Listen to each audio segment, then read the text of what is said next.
Okay, continuing on our series of lectures for thermodynamics. We're almost at the end. Last time you heard me talk about the standard enthalpies, in particular the standard enthalpy of formation, I think. But I'm just going to repeat it here. So last time we talked about delta H, we put a not, a superscript like that, to mean that it's measured at standard conditions. Okay, so again, standard conditions just mean 25 degrees Celsius, 1 atmosphere. And if any of the reactants or products in the chemical reaction are are solutions, then they are at 1 molar concentration.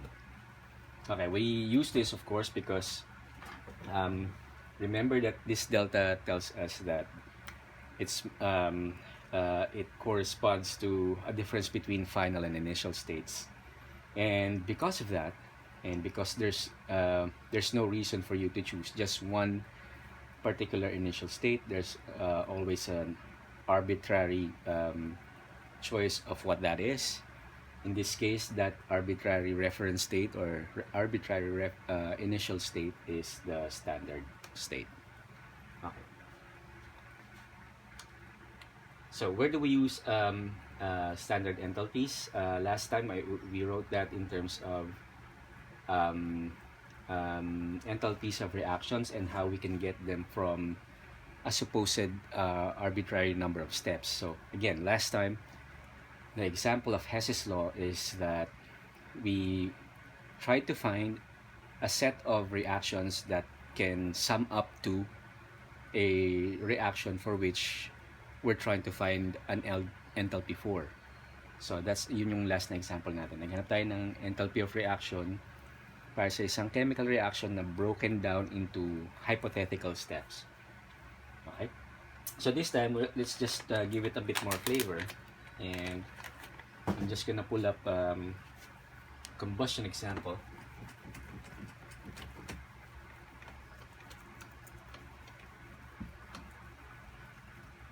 Uy, mas mahirap burahin to ah.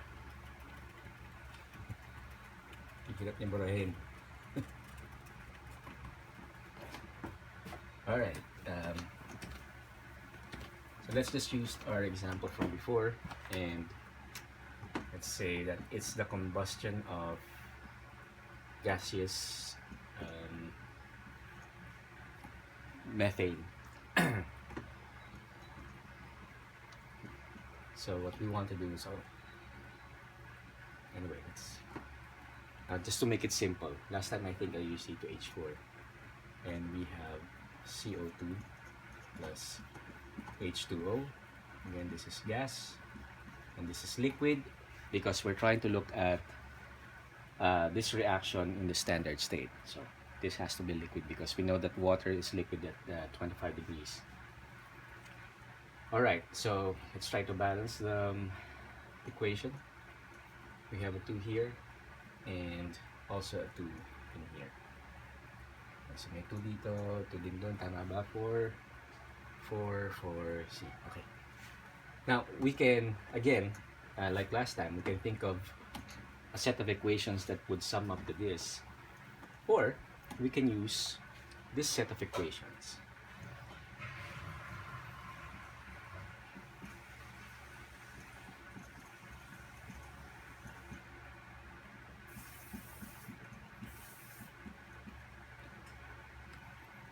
And also,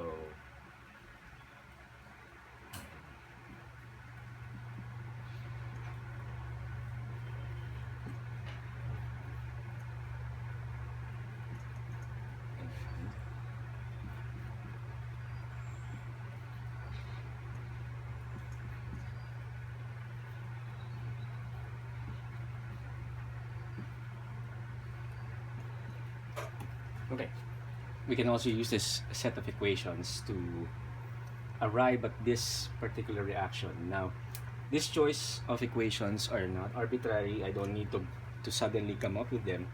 I simply base them. If you notice, these are all synthesis reactions. So, and in each product side, you would find the reactants or product in this chemical equation, except for O2. So I'll come back to that in a while. Okay, so we have CH4, we have carbon dioxide, and we have water. Okay, so if you try to do the same, thing that we did before, the same procedure as prescribed by Hess's law, let me just check if it's recording. We can do pretty much the same thing. We can arrive at this equation, noting of course that we would need this first equation. The dogs are barking again. We would need this equation, so let's just number them again. We would need this to be put in reverse, so we would need to multiply this by -1, okay, because we need to have the CH4 in the reactant side. This CO2 right here, we just put it as it is, leave it as it is, because we need the CO2 in the product side. Also water.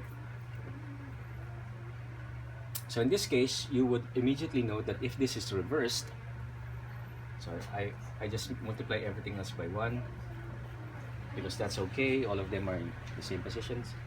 If I reverse this, I would be able to cancel carbon, right? If I reverse it, I would be able to cancel H2. So I would be left with CH4, O2, and CO2, and water, which is exactly what we need here. Okay, so let me just try to reverse this so that you can see it easier. I'm going to reverse the reaction for the formation of methane.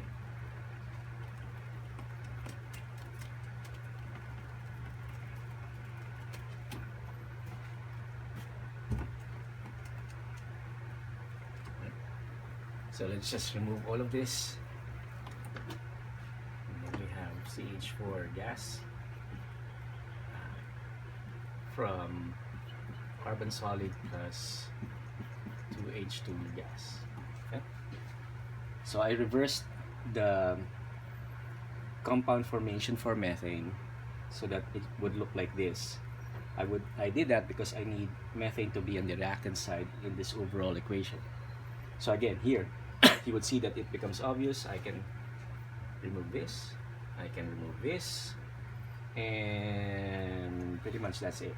So if I total this out, that's exactly what we have in the equation of interest. So 1 CH4, that's 2 oxygens, see, and CO2 on this side, and 2 water. Okay, so why did I write it this way? Because each of these chemical reactions are actually, or what we would relate to as standard enthalpies of formation. And writing it this way, we therefore know that the enthalpy of reaction, standard enthalpy of reaction, is therefore negative.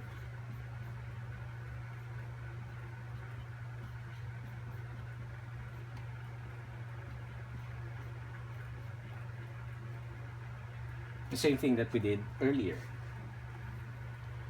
Again, notice here that I put a negative sign here because I reversed the how we normally write a formation reaction, which dictates that which necessitates that the elements forming the compound must be in the reactant side.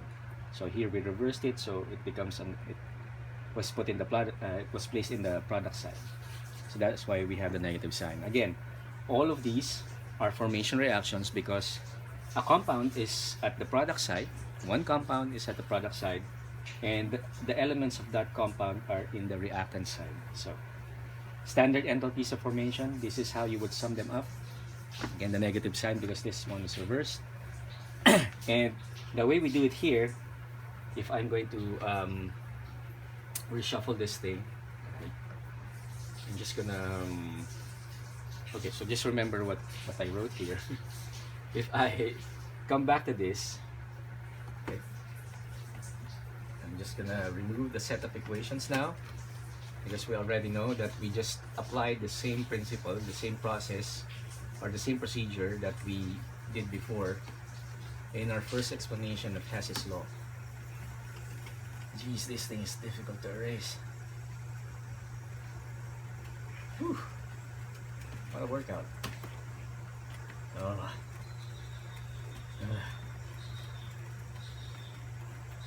Okay, just this thing is gonna take a lot of minutes. Alright. So this, let's take note of this thing and remember that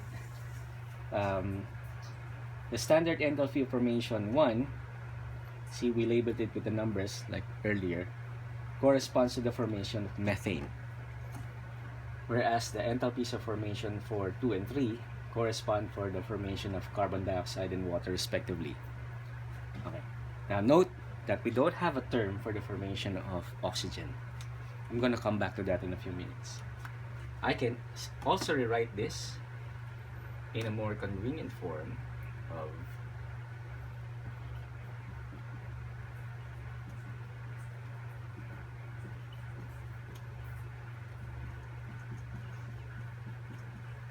or in a more obvious form.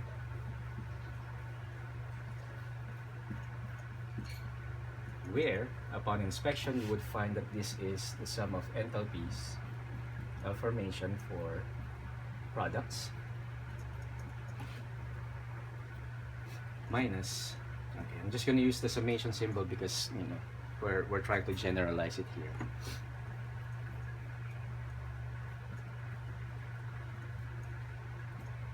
See? So we now have a different way of finding the enthalpy of a reaction. So take note, if I just rearrange this,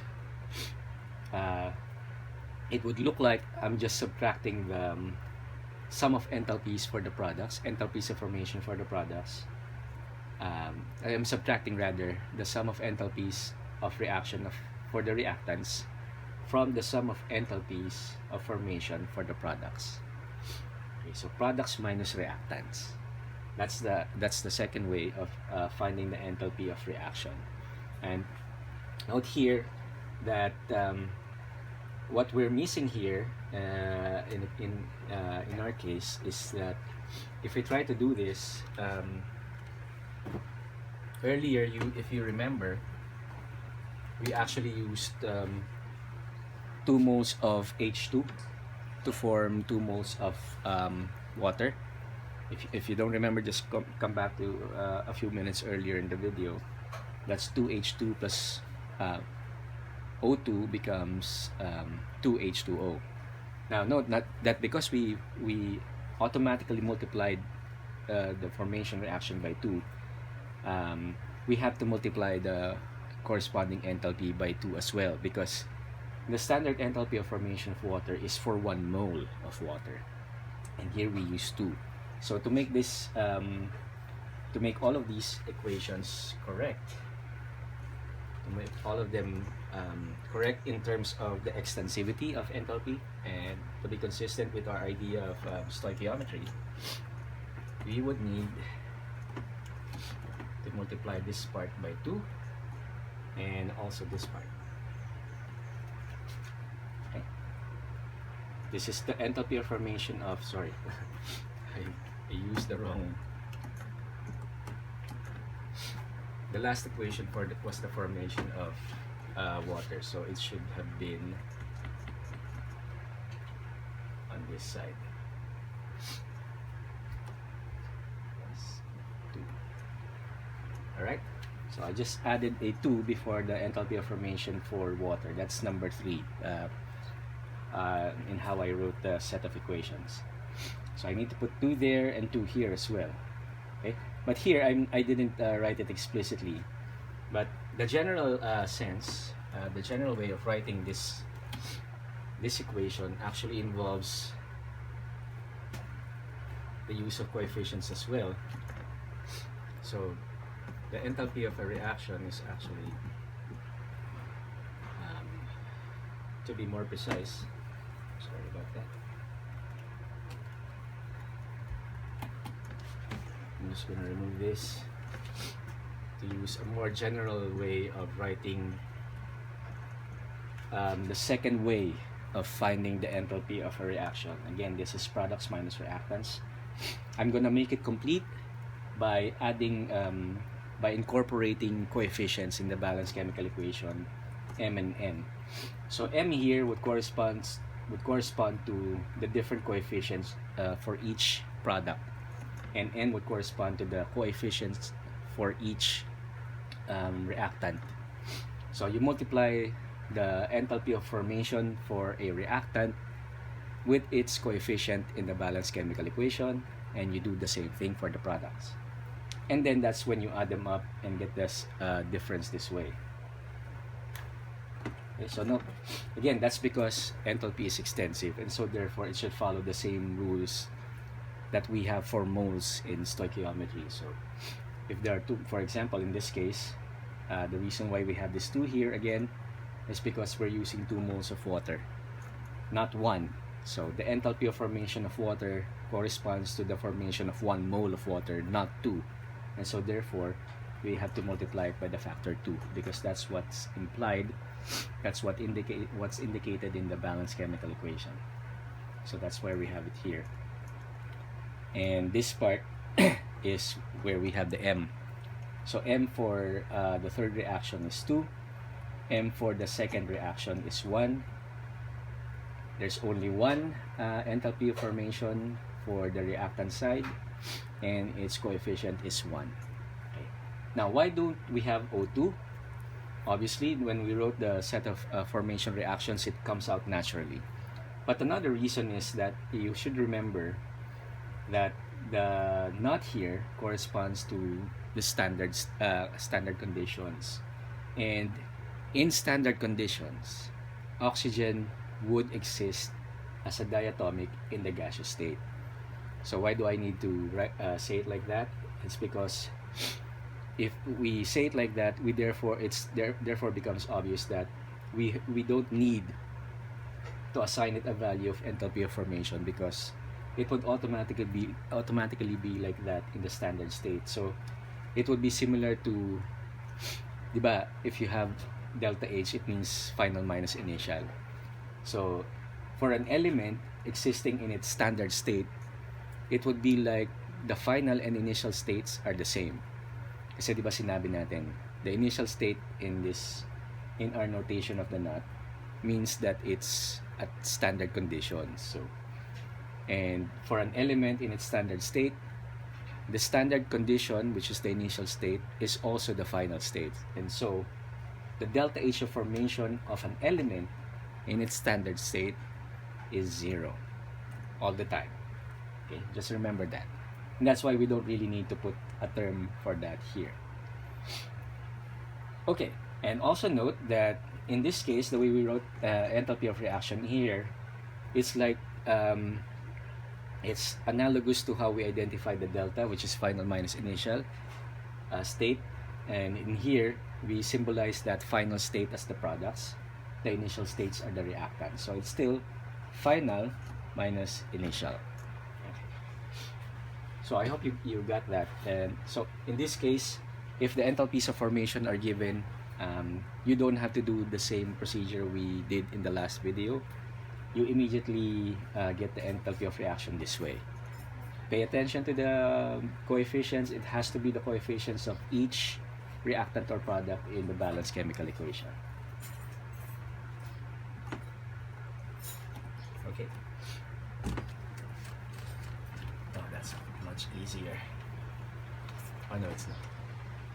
It's actually not easier.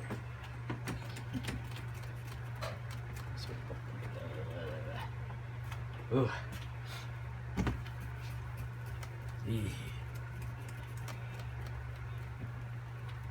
Alright.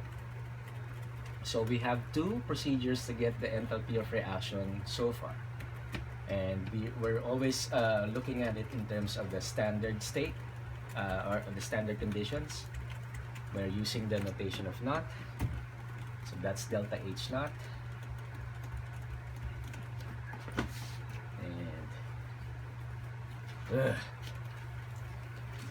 Alright, now here's the third way. the third way has to do with,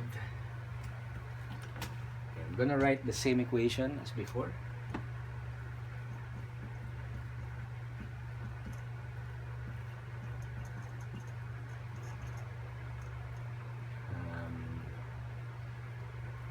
This is CO2 plus H2O gas. Okay, by now using what's called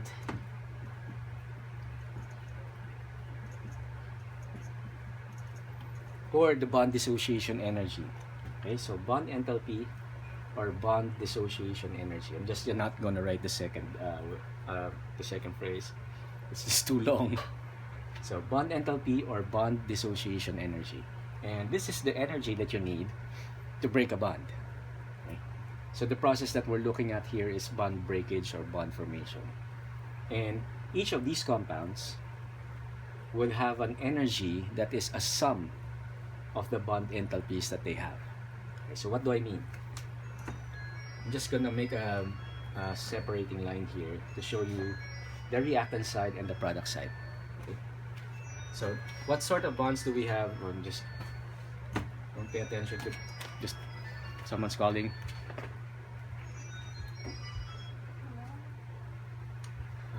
Alright.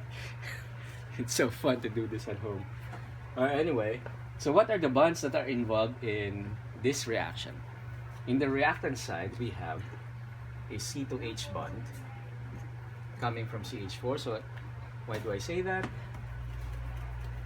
I'm just going to write the Lewis structure first so that it becomes more obvious.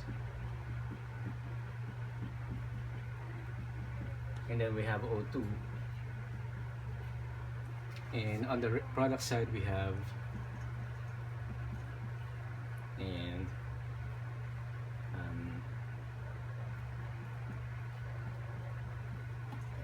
so I'm not writing the lone pairs for now because that's not needed in the bond enthalpies. Okay. So on this side, on the reactant side, we therefore have C2H bonds, and if we look at the Lewis structure, there would be 4 of them. And on this side, on oxygen, we have an O to O bond. Okay. So I'm just gonna write the double bond O to O just to, I'm not repeating what I wrote here. I just want to indicate that that's the bond that corresponds to O2. And we only have one of those for one O2 molecule. But since there's a factor of 2 in the balanced chemical equation, then therefore there's also 2 here. On this side, we have a C to O bond. I'm just going to write the bond order as well so that you understand that we're looking at the bond. And there's only one molecule of carbon dioxide, and just like in methane, we just multiply it with the number of bonds of the same type. And for water, we would have an O to H bond. Alright, that's an O to H. And we have 2 in 1 water molecule, but we also have 2 water molecules in the balanced chemical equation, so that comes out as 4. Okay, so again, the coefficients I'm writing here on this part and on this part, I'm writing the bonds in each molecule. So this is a simple example, of course. And the coefficient that I'm multiplying it with are the number of bonds in the molecule multiplied by the coefficient of the molecule in the balanced chemical equation. So here the coefficient is 1, but there's 4 C to H bonds, so I use 4. In here the coefficient is 2. There's only 1 O to O bond, so this is 2. Here the coefficient is 1. There are 2 C to O bonds, so I write 2. And the coefficient is 2 for water. There are 2 O to H bonds, so there's 4 O to H bonds. Okay. Now, here is and this part is where I write the bond enthalpies. I'm just not using the proper symbol, so I'm not writing delta H yet. But here, note how we use the signs. So, last time, in our first example of Hess's law, where we add uh, arbitrary reactions to sum up to a total reaction, we needed to multiply each reaction by a factor to either scale up or scale down the equation accordingly, and also we multiply it with the negative sign if we want to reverse it. So take a note of that. Whenever we multiply with the negative sign, we simply mean that we needed to reverse the reaction. The same thing we did for the second case of finding delta H using the sum of enthalpies of formation of products minus sum of enthalpies of formation of reactants. The negative sign there, that's products minus reactants, comes out naturally because the reactants would always have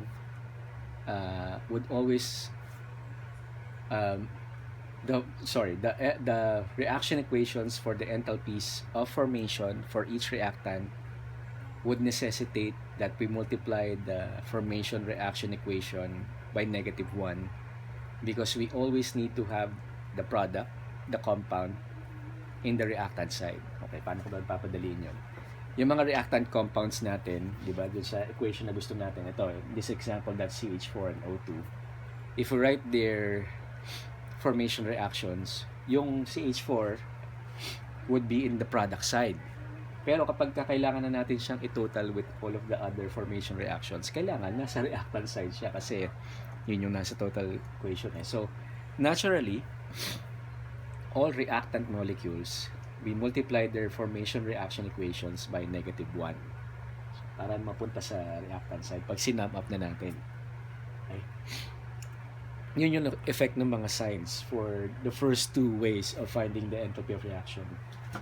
In bond enthalpies, we don't have something like that. Instead, we remember direction in terms of energy. So, di ba sabi ko sa phase transitions, sa state change, nagbabago yung sign ng enthalpy if you're looking at a different direction of the same phase transition, kasi it can come from two sides eh. So, for example, solid to liquid or liquid to solid. Magkaiba sila ng sign. Dito, we can apply the same idea for bond enthalpies. So, if we have bond formation, the energy related to that is an energy released. So, bond formation reactions, or the bond enthalpies for bond formation, all have negative sign. Every time a bond is formed, bond energy is released. And that's why if you want to break a bond, you would have to supply energy. So, all bond breakage processes would require energy. So, if bond formation is exothermic, then bond destruction or bond breakage is endothermic. And that's what the sign convention that we use here. So, in this side, all of the bond enthalpies would have, ano sa tingin nyo? So, nasa reactant side tayo, di ba? Ano nangyayari sa reactant side? Bonds are being broken. And on the product side, therefore, kasi pino-form pa lang yung products, therefore, the bonds are being formed. So, dito, lahat positive. Whereas, sa side na to, sa lahat ng product bonds, product side bonds, negative naman sila. Lahat. So, lahat ng bond enthalpy sa reactant side ay positive kasi bond breakage yung nangyayari. Whereas on the product side, lahat ng bond enthalpies ay negative. And, if we therefore want to find the enthalpy of a reaction, we simply write the sum of all bond enthalpies for products plus sum of bond enthalpies of reactants. So, hindi na products minus reactants ngayon kasi automatically nang mangyayari, reported in literature na actually lahat ng values ng bond enthalpies reported siya as positive kasi it corresponds to how much energy you need to break the bond. But the reverse process would not would be the opposite of that, and so therefore the sign must change. So kung ang bond dissociation is positive, ang bond formation is negative. So looking at the same process from different sides ulit, from opposite sides, just like in state changes. Okay? So automatic na kapag ka nag-sum up kayo para makuha ng delta is of reaction this way, hindi na products minus reactants kasi each bond enthalpy already incorporates the sign. Okay, so just give me a few minutes here.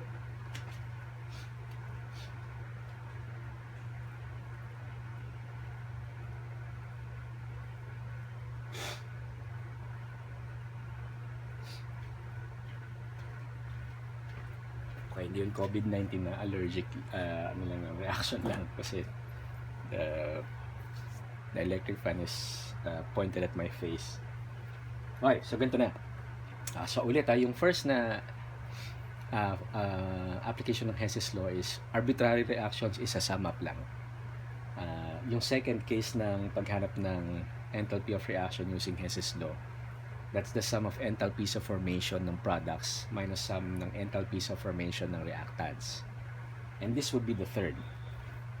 It would be the sum of all bond enthalpies. So literally yun lang talaga, the sum of all bond enthalpies. Kaya ko lang sinulat ng ganito para mas makita niyo yung connection dun sa sinulat ko rin dito sa taas.